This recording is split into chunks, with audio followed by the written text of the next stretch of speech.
Hello. आज आपण paper फर्स्टमधील second chapter matrices हा आपण पाहणार आहोत. आता हा चॅप्टर आपण पाठीमागच्या वर्षी देखील अभ्यासलेला आहे. त्यामध्ये जे काही आपण शिकलेलं आहे, ज्यामध्ये टाईप्स ऑफ मॅट्रिसेसचे साधारणतः 12 ते 15 प्रकार आहेत, ते आपण पाहिलेले आहेत. त्यानंतर अल्जेब्रा ऑफ मॅट्रिसेस, ज्यामध्ये addition, subtraction, multiplication of matrices हे आपण पाहिलेले. त्यानंतर स्केलर मल्टिप्लिकेशन, त्यानंतर minors and cofactors of elements of matrices हे आपण सर्वच पाठीमागच्या वर्षी पाहिलेलं आहे. आणि त्यांचा उपयोग आता या चॅप्टरमध्ये आपल्याला काय करायचं आहे. आता या चॅप्टरमध्ये साधारणतः 2 ते 3 आर्टिकल आहेत. त्यामधला पहिला जो आर्टिकल आहे तो आहे एलिमेंटरी ट्रान्सफॉर्मेशन्स, दुसरा आर्टिकल किंवा दुसरा बीट आहे एनव्हर्स ऑफ मॅट्रिक्स, आणि तिसरा आहे application of matrices, solution of system of linear equations. आता त्यामधला पहिला जो आर्टिकल आहे तो आपल्याला आज पाहायचा आहे एलिमेंटरी ट्रान्सफॉर्मेशन्स. आता एलिमेंटरी ट्रान्सफॉर्मेशन्स म्हणजे काय इथं आपल्याला दिलेलं आहे, the elementary transformations of a matrix are the 6 operations.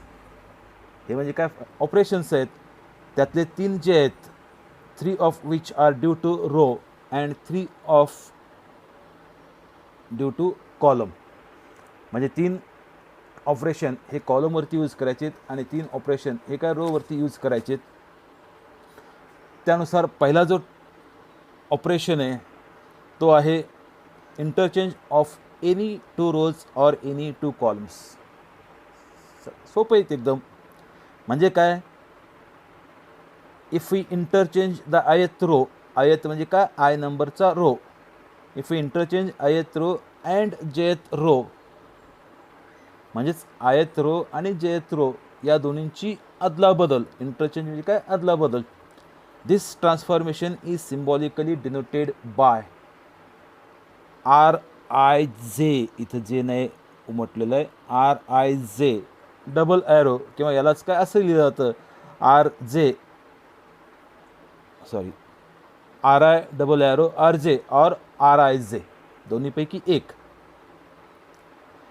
आता हा झाला रोवरती. याच पद्धतीनं आपल्याला कॉलमवरती देखील हाच ऑपरेशन आपल्याला यूज करता येईल. The similar transformation can be due to 2 columns say CK double arrow CI, म्हणजेच के आणि आय या 2 नंबरचे जे काही कॉलम्स आहेत त्यांची काय आपण अदलाबदल केली आहे, किंवा यालाच काय लिहिता येईल, दॅट इज CKI.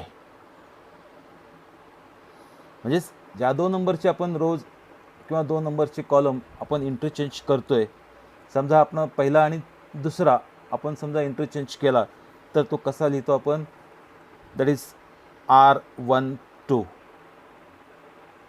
किंवा समजा पहिला आणि तिसरा कॉलम आपण समजा इंटरचेंज केला तर तो कसा लिहितात C13.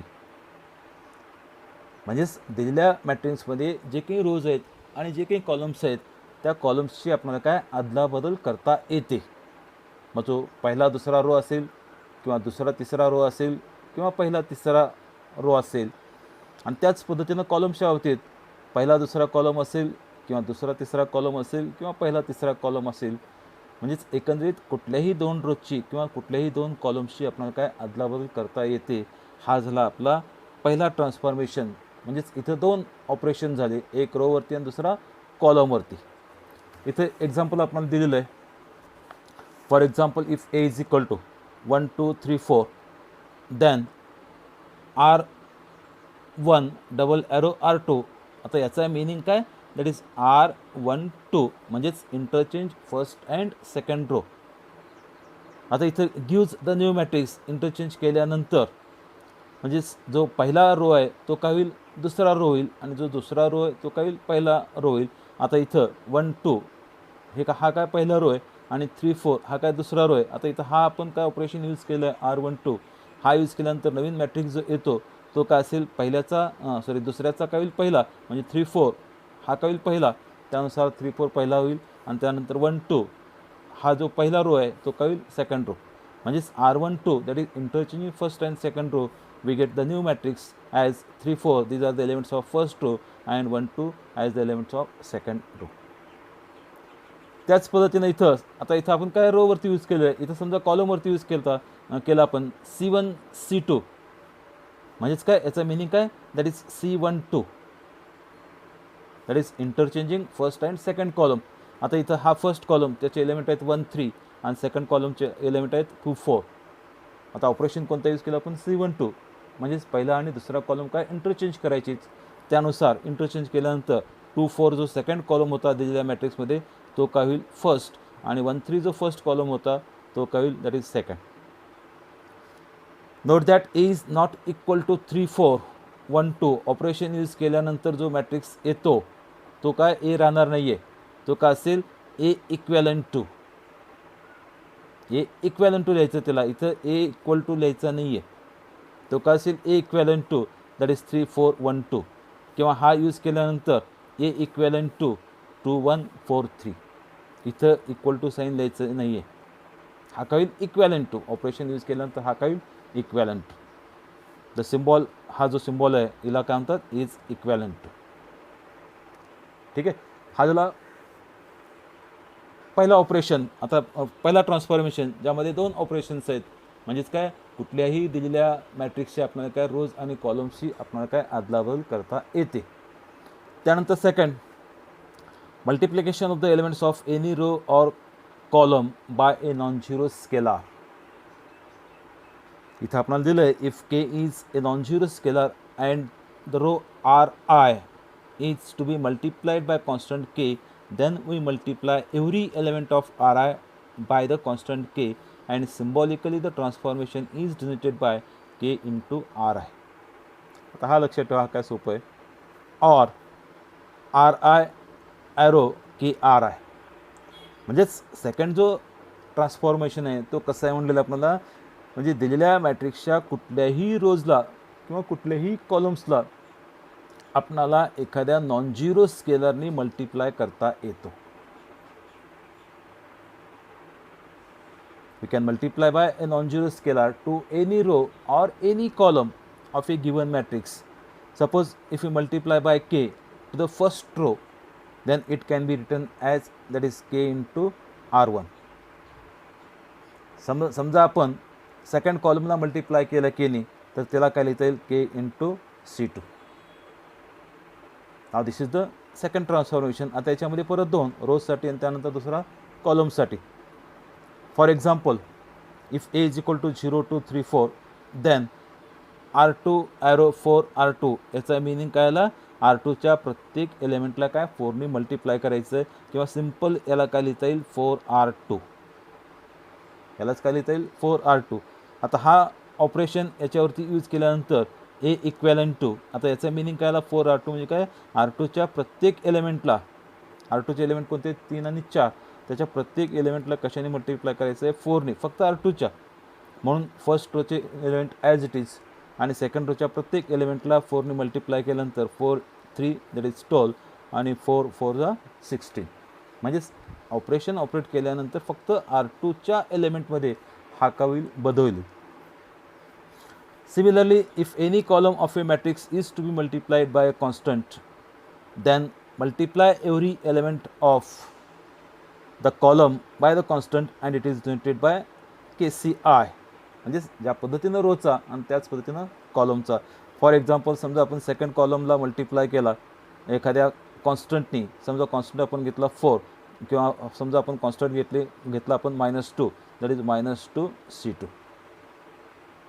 किंवा आपण कॉन्स्टंट समजा 5 घेतला आणि समजा तिसऱ्या रोला आपल्याला तिसऱ्या कॉलमला मल्टिप्लाय करायचं आहे, तर याला काय लिहिता येईल 5 C3. फॉर एक्झाम्पल, इथं आपण दिलेलं आहे if A is equal to 0 2 3 4, वरचाच मॅट्रिक्स आहे तो 0 2 3 4, देन -3 C1, -3 C1 म्हणजे याचा अर्थ काय होतो, या C1च्या प्रत्येक एलिमेंटला -3ने काय मल्टिप्लाय करायचं आहे. आता इथं C1चे जे एलिमेंट आहेत, C1 म्हणजे काय फर्स्ट कॉलम आणि C2 म्हणजे काय सेकंड कॉलम, या C1च्या प्रत्येक एलिमेंटला काय करायचं आहे -3ने मल्टिप्लाय करायचं आहे. त्यानुसार C1चा पहिला जो एलिमेंट आहे तो आहे 0 0 -3 0, आणि सेकंड एलिमेंट आहे 3 3 -3 -9. त्यानंतर सेकंड कॉलम चे एलिमेंट हे काय ॲज इट इज, त्याच्यामध्ये कुठलाच बदल करायचा नाही, कारण का जो आपण ऑपरेशन यूज केला आहे तो कुठं या पहिल्या कॉलमवरती यूज केला आहे, म्हणून फक्त जो काही बदल होणार असेल तो फक्त पहिल्या कॉलमच्या एलिमेंटमध्ये बदल होणार आहे, बाकी सेकंड कॉलमचे element as it is. Okay, हा झाला सेकंड ट्रान्सफॉर्मेशन. त्यानंतर third transformation, if K is a non zero scalar and K multiples of the elements of R I किंवा C I R to be added to the elements of R J C J, म्हणजे row किंवा column R J C J, then the transformation is symbolically denoted by this way. इथं आपल्याला दिलेलं आहे या पद्धतीनं, म्हणजे एखाद्या रोच्या कुठल्याही एलिमेंटला एखाद्या मॅट्रिक्सच्या कोणत्याही रोला एखाद्या कॉन्स्टंटनी आपण जर मल्टिप्लाय केला तर तो जो गुणाकार आहे तो गुणाकार आपल्याला त्याच्या करस्पॉन्डिंग दुसऱ्या मॅट्रिक्सच्या एलिमेंटमध्ये आपल्याला काय ॲड करता येतो. फॉर एक्झाम्पल इथं दिलेलं आहे, if a is equal to -1 4 2 5 and k is equal to 2, then r1 plus 2 r2 म्हणजे इथे काय केलेलं आहे, या 2नी r2च्या प्रत्येक एलिमेंटला मल्टिप्लाय केले आणि हा जो गुणाकार येणार आहे तो गुणाकार काय r1च्या करस्पॉन्डिंग एलिमेंटमध्ये काय ॲड करायचं आहे, म्हणून इथं हा जो ऑपरेशन आहे तो कोणता आहे, r1 plus 2 r2 हा यूज केल्यानंतर एमध्ये काय बदल होतो बा, ए इज इक्वॅलंट टू r1चा एलिमेंट हा किती आहे -1, हा -1 as it is plus 2 into r2चा जो एलिमेंट आहे याचा करस्पॉन्डिंग एलिमेंट तो किती आहे 2, तो मल्टिप्लाय केला आणि त्यांची इथे काय बेरीज. ओके, त्यानंतर r1चा एलिमेंट किती आहे 4, r1चा एलिमेंट 4 प्लस 2 इंटू r2चा एलिमेंट किती आहे that is 5, that is plus 2 into 5. आता या ऑपरेशनचा जो काही इफेक्ट होणार आहे तो कुठं होणार आहे, या पहिल्या रोच्या नंबरवरती, म्हणजेच पहिल्या रोवरती, म्हणून दुसऱ्या रोचे जे एलिमेंट आहे ते काय ॲज इट इज, त्याच्यामध्ये कुठलाच बदल होणार नाही. समजा आपण हा ऑपरेशन यूज केला, आपण समजा r2 प्लस r3, तर या ऑपरेशनचा जो काही इफेक्ट होणार आहे किंवा जो काही परिणाम होणार आहे तो कशावरती होणार आहे, या r2च्या एलिमेंटमध्ये, म्हणजे r2चे एलिमेंट काय हे बदलणार आहेत, r3चे एलिमेंट काय ॲज इट इज. त्या पद्धतीनं इथं जो ट्रान्सफॉर्मेशन आपण ऑपरेशन यूज केलेलं आहे तो r1 प्लस 2 r2, म्हणून जे काही एलिमेंटमध्ये बदल होणार आहे तो कोणत्या, फक्त r1च्या एलिमेंटमध्ये बदल होणार आहे आणि r2चे एलिमेंट काय as it is. Therefore A is equivalent to, या दोन्हींची हा सॉल्व केल्यानंतर हा होईल 3 आणि हा सॉल्व केल्यानंतर होईल 14, दॅट इज आणि 2 5 as it is. Therefore A is equivalent to 3 14 2 5. आता हा काय केला आपण रोवरती, याच पद्धतीनं कॉलमवरती केलेलं आहे, त्याच पद्धतीनं कॉलमवरती, त्याचा इथं एक्झाम्पल आपल्याला दिलेलं आहे.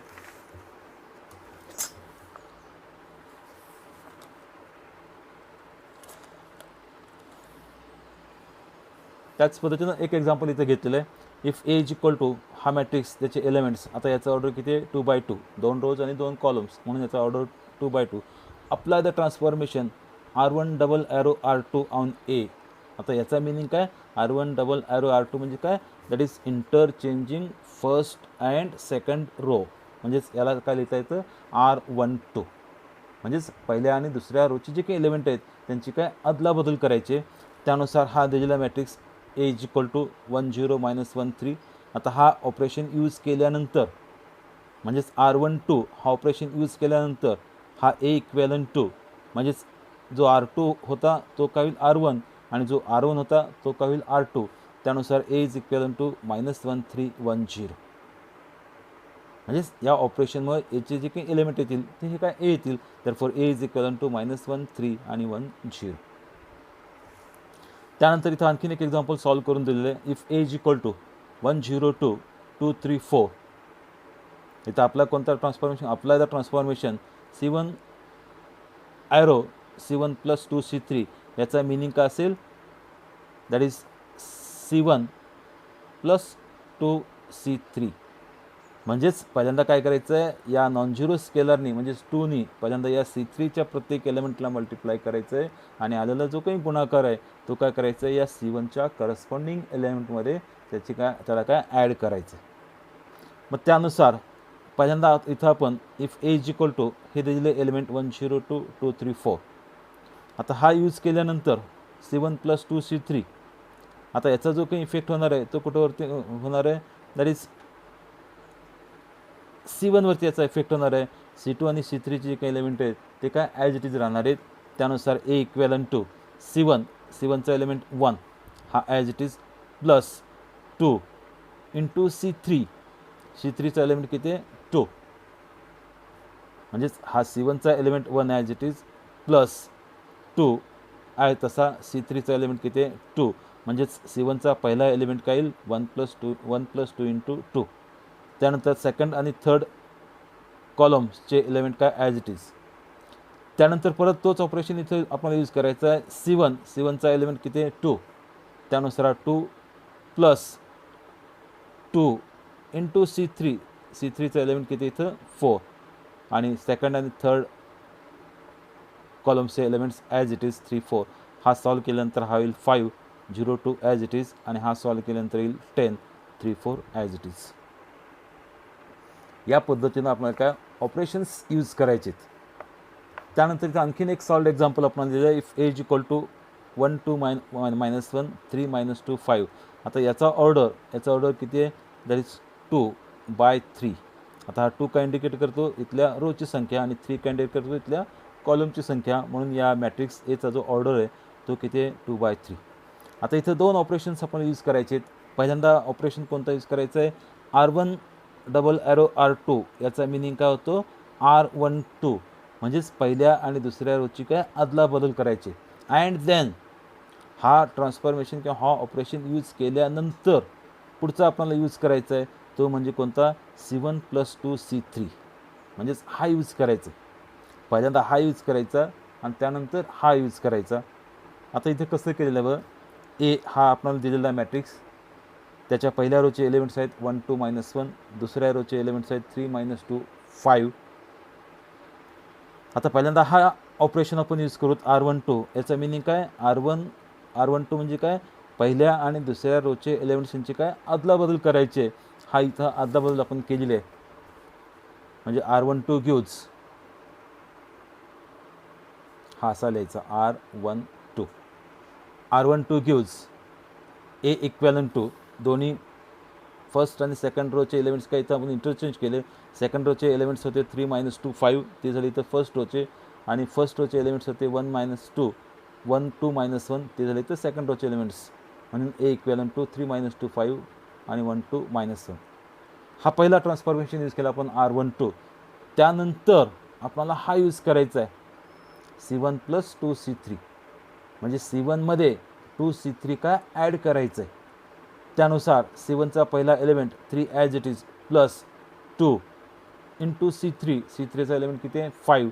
म्हणून C1चा पहिला एलिमेंट काय येईल 3 + 2 इंटू 5. सेकंड आणि थर्ड कॉलमचे एलिमेंट ॲज इट इज. त्यानंतर पहिल्या कॉलमचा सेकंड एलिमेंट आहे तो आहे 1 प्लस 2 इंटू C3चा एलिमेंट आहे -1. आणि सेकंड आणि थर्ड या दोन्ही कॉलम्सचे एलिमेंट ॲज इट इज. म्हणून ए इक्वेलन टू हा सॉल्व केल्यानंतर होईल 13 -2 5 ॲज इट इज. आणि त्यानंतर हा सॉल्व केल्यानंतर होईल -1 आणि हा 2 -1 ॲज इट इज. या पद्धतीनं रो आणि कॉलम याच्यावरती आपल्याला काय ट्रान्सफॉर्मेशन्स यूज करायचे किंवा ऑपरेट करायचे.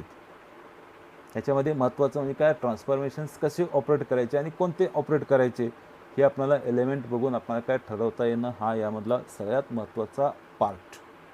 जोपर्यंत आपल्याला हा नाही करता येत तोपर्यंत या चॅप्टरमधले जे काही एक्झाम्पल्स आहेत म्हणजे पुढच्या बीटचे मग ते इन्व्हर्सचे असतील किंवा त्याचे ॲप्लिकेशन म्हणजेच रिडक्शन असेल किंवा इन्व्हर्शन मेथडचे एक्झाम्पल्स असतील ते तुम्हाला काय सॉल्व करता येणार नाही आहेत.